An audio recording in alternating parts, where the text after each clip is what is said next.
like to talk about technology leaders like Google and Apple as if they've realized something special. They've got that secret sauce, that formula for creating greatness, and yet they seem to be able to do it consistently and often. Now, don't you think if it were so easily replicable that anybody would be doing it, right?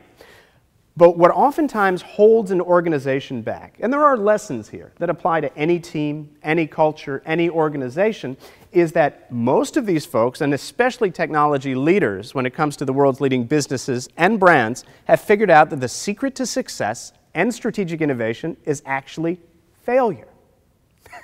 Now, don't take that as an excuse. Don't allow that to be a way to let yourself off the hook and say, we don't have to strive to push the bar. Really what we're talking about are making smart, measured, cost-effective failures, testing, reacting, prototyping, iterating, refining, and using them as a stepping stone to success. It's important, I think, to keep in mind that strategic innovation begins with seeds we plant in every individual, in every team, and in every organizational culture. At the end of the day, we need to encourage participation. We need to encourage innovation, and we need to encourage information sharing and experimentation. Failure is how we fundamentally learn. And if you think about it, a computer programmer doesn't spring Windows 8 to life, full-born. You put it together, little pieces and parts, you test the pieces and parts, you see what works, you see what doesn't, you react, you respond, you refine, and you do it in a finite amount of time with a finite amount of resources, and based upon the reactions you get, you improve. So slow, simple, measured steps, simple little experiments are how we learn.